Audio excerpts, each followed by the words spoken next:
देखिए, गुजरात सरकार को इतना बड़ा तमाचा सुप्रीम कोर्ट ने मारा है कि गुजरात सरकार को आने वाले कई मसलों में इस तमाचे की गूंज जो है ना सुनाई देगी। हाँ, देखिए 400 रुपए 450 रुपए का सिलेंडर 1100 रुपए पहुंचा दिया है।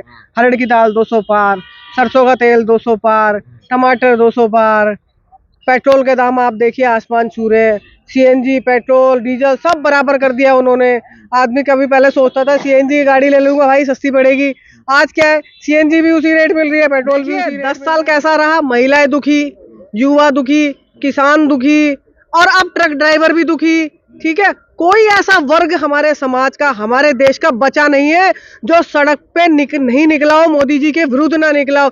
खिलाड़ी हमारे दुखी, लोग अपने अवार्ड लौटा देते हैं इनसे दुखी होकर के, लेकिन ये सरकार ऐसी तानाशाही सरकार है, इन पे कोई फर्क ही नहीं पड़ता है। कांग्रेस ने दो बड़े संगठन में बदलाव किया, एनएसयूआई का जो राष्ट्रीय अध्यक्ष है उनको बदल दिया गया और अब महिला कांग्रेस, आप महिला है, अलका लामा को कमान दे दिया गया, राष्ट्रीय अध्यक्ष बना दिया। कैसे देख रहे हैं आप, क्या कांग्रेस का भविष्य अलका लामा में जो दिखता है 24 का चुनाव आने वाला है?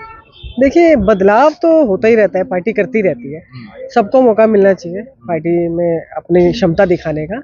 नेताजी ने बहुत अच्छा कार्यकाल चलाया है 3 साल हमारे साथ, हम लोगों को बहुत सशक्त किया नेताजी ने, और अब अलका लामा जी को मौका मिला है। और अलका लामा जी तेज तर्रार नेता हैं दिल्ली की, आप सभी लोग जानते हैं जिस तरीके से। और मैं उम्मीद करती हूँ, मैं ऐसी आशा करती हूँ कि पूरे देश की महिलाएं, हम दिल्ली की महिलाएं, बहुत ज़्यादा मजबूती हम लोगों को मिलेगी अलका जी के नेतृत्व के अंदर काम करने में। और अलका जी एक बहुत ही सुलझी हुई भी नेता है, बहुत ही स्पष्टवादी है, अपनी बात को स्पष्टता से रखती हैं और निडरता के साथ वो अपनी बात को रखती है।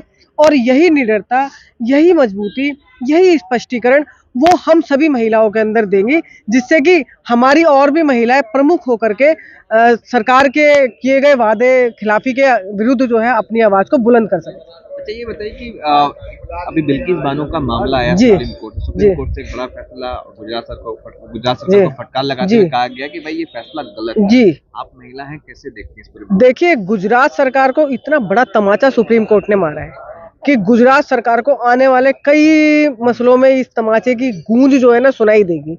और इस तरीके की हरकत महिला विरोधी जो गुजरात सरकार ने की है इस मामले में हस्तक्षेप करके, कि आइंदा आने वाले समय में शायद देश की और भी सरकारें जो राज्यों में चल रही हैं वो भी इस तरह की हरकत ना करें, क्योंकि एक महिला का मुद्दा था, संवेदनशील मुद्दा था। एक महिला को कितने लोगों ने हैरेस किया था, उसके बलात्कार जैसी जघन्य अपराध को उन्होंने अंजाम दिया था और उन अपराधियों को बाइज्जत बरी करवा दिया उन्होंने। कमाल की बात हो गई है, देश के अंदर कानून नाम की चीज नहीं है, देश के अंदर लोकतंत्र नहीं है, देश को उन्होंने अपनी पूरी तरह से मुट्ठी में ले लिया है। जैसा मर्जी चाहे वो फैसला सुनवा सकते हैं, जैसा मर्जी चाहे वो कोर्ट से अपने अपने लेवल पे काम करवा सकते हैं, तो ऐसा नहीं होता है।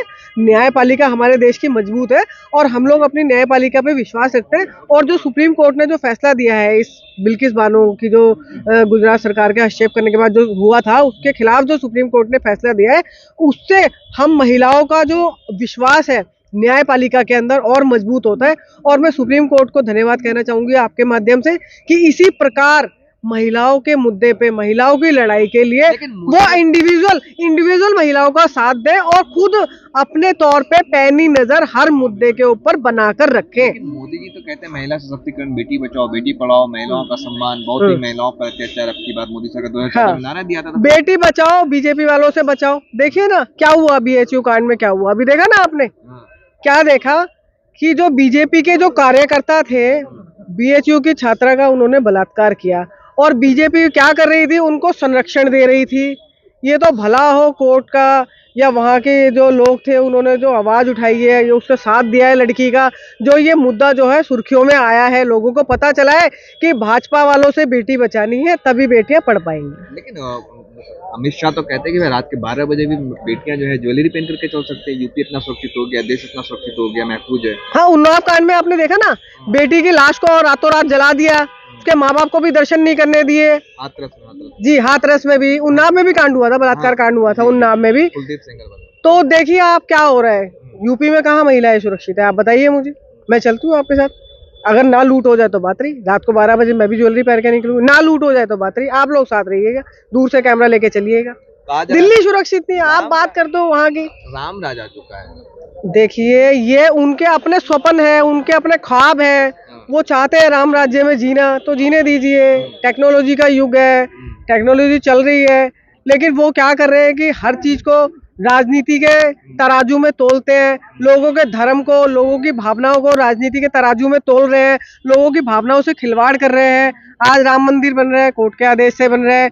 मस्जिद भी बराबर में बन रही है, कोर्ट के आदेश से बन रही है। राम मंदिर इतना बड़ा मुद्दा, मस्जिद का भी जिक्र कर लीजिए भाई। गोदी मीडिया वालों को 11 एकड़ में मस्जिद बन रही है वहां पे, उसका भी जिक्र कर लीजिए कि हाँ वो भी कोर्ट के आदेश से बन रही है। लेकिन नहीं, मुद्दा क्या, राम मंदिर। क्यों? क्योंकि पता है धार्मिक भावनाओं को कैसे कैश करना है, लोगों की कैसे खिलवाड़ करना है, कैसे भावनाओं को भड़काना है। ये मुद्दा जाति की जो राजनीति है भाजपा वाले करते हैं, ये इसी के ऊपर ही इनकी राजनीति जिंदा है, बाकी कुछ नहीं है। जी। अच्छा, ये कहा ये जा रहा है कि भाई अच्छे दिन आ गए हैं, मोदी सरकार ने 10 साल में माला माल कर दिया सब। बहुत। हाँ देखिए, 400 रुपए 450 रुपए का सिलेंडर 1100 रुपए पहुंचा दिया है। हरड़ की दाल 200 पार, सरसों का तेल 200 पार, टमाटर 200 पार। पेट्रोल के दाम आप देखिए आसमान छू रहे हैं। सीएनजी, पेट्रोल, डीजल सब बराबर कर दिया उन्होंने। आदमी कभी पहले सोचता था सीएनजी की गाड़ी ले लूंगा भाई, सस्ती पड़ेगी। आज क्या है, सीएनजी भी उसी रेट मिल रही है, पेट्रोल भी उसी रेट मिल रहा है। तो मतलब ये है कि उन्होंने बराबरी पे ला दिया है सब चीजें। ठीक है, महंगाई इतनी है देश के अंदर चरम पे, गरीब आदमी कैसे अपना जीवन यापन कर रहा है कि आप लोग जाके उसके घर में देखिए। माल बना दिया मोदी जी ने आप हाँ, को। कौन सा माल है, कौन सा? हाँ वही माल तो मुझे नजर नहीं आता। राशन दे रहे हैं आपको, आप क्या चाहिए? देखिए 4 किलो गेहूं में मेरा पेट तो भर नहीं सकता पूरे महीने में। मुझे तो कम से कम 10 किलो गेहूं का आटा अकेली को चाहिए। बाकी 4 मेंबर हो रहे परिवार में, 50 किलो आटा लगता है। भैया उनका 4 किलो गेहूं से क्या होगा, मुझे आप बता दीजिए। उसके अलावा फिर नमक, तेल, मसाले, ये और फिर गैस, ईंधन, सब चीजों की जरूरत पड़ती है। ये 4 किलो गेहूं जो है, ये मोदी जी रिजर्व जो हमारा कोटा रहता है ना, कि कभी अकाल पड़ जाए देश के अंदर तो रिजर्व कोटा निकाल दे, वो कोटा बर्बाद करने लग रहे हैं मोदी जी। इससे ज्यादा कुछ नहीं कर रहे हैं। 10 साल कैसा रहा मोदी जी? देखिए 10 साल कैसा रहा, महिलाएं दुखी, युवा दुखी, किसान दुखी, और अब ट्रक ड्राइवर भी दुखी। ठीक है, कोई ऐसा वर्ग हमारे समाज का, हमारे देश का बचा नहीं है जो सड़क पे नहीं निकला हो, मोदी जी के विरुद्ध ना निकला हो। खिलाड़ी हमारे दुखी, लोग अपने अवार्ड लौटा देते हैं इनसे दुखी होकर के। लेकिन ये सरकार ऐसी तानाशाही सरकार है, इन पे कोई फर्क ही नहीं पड़ता है। मतलब कह रहे हैं कि लोग भटका रहे हैं लोगों को, मोदी जी के काम से जल रहे हैं। नहीं, देखिए लोग नहीं भटका रहे हैं, मोदी जी भटका रहे हैं लोगों को, लोगों की भावनाओं को भटका रहे हैं राम के नाम पर। अब देखिए कल ही मेरे दरवाजे के आगे 4 आदमी आ गए छोटे से लिफाफे में हल्दी के पीले चावल लेके कि राम मंदिर का बुलावा है। अरे तुम बुलावा दोगे तो ही मैं राम मंदिर में जाऊंगी क्या? मेरा जब मन करेगा, जब मैं दर्शन करके आऊंगी अपने इष्ट के। तुम लोग कौन होते बुलावा देने वाले, ये बताइए। देश में और भी मंदिर है, मैं और भी मंदिरों में दर्शन करने जाती हूँ, तो उनके बुलावे देने से ही मैं जाऊंगी क्या? ये सिर्फ राजनीति फंड है और कुछ नहीं है इसके अलावा। बीजेपी कह रही है कि भाई जिसने जो राम को लाए हम उनको लाएंगे। देखिए राम पूरी सृष्टि के रचयिता है। माया किसकी? राम की माया। आप किसी हिंदू के मुंह से सुनेंगे तो वो कहेगा राम की माया। तो वो कौन होते हैं राम को लाने वाले? राम हमें सबको लेके आए, राम ने पूरी सृष्टि दी है, पूरा ब्रह्मांड राम ने बनाया हुआ है। वो कौन होते हैं राम को लाने वाले? यही तो तुच्छ राजनीति है कि हम राम को लेके आए। टेंट में थे, उनको पक्का मकान मिल गया, घर मिल गया। अरे कमाल कर रहे हो क्या? राम आपके मंदिर में नहीं है? मेरे मंदिर में भी राम दरबार रखा हुआ है, और भी देश के बहुत सारे मंदिर है जहाँ पे राम की मूर्तियां रखी हुई है। तो इस मंदिर में ऐसा क्या खास है कि वो राम को लेके आ गए हैं? मुझे बताइए। राम तो पहले भी हमारे दिल में थे, आगे भी रहेंगे हमारे दिल के अंदर। मंदिर बन रहा है, कोर्ट के आदेश से बन रहा है, तो मोदी जी ने क्या किया है इसमें? मुझे बताइए। देश का युवा क्या करेगा? मंदिर में घंटा बजाएगा क्या? निर्भर बनेगा देश का युवा। हाँ, मंदिर में घंटा बजाएगा, बाहर कटोरा लेके बैठेगा, ऐसे आत्मनिर्भर बनेगा कि किसी की नौकरी नहीं करना कुछ। पकौड़ा तले। हाँ ठीक है, तो पकौड़ा तल लेंगे, कोई बात नहीं। युवा अपने आप देखेगा, फिर 2024 में युवा पकौड़ा तलवा देगा अब की बार।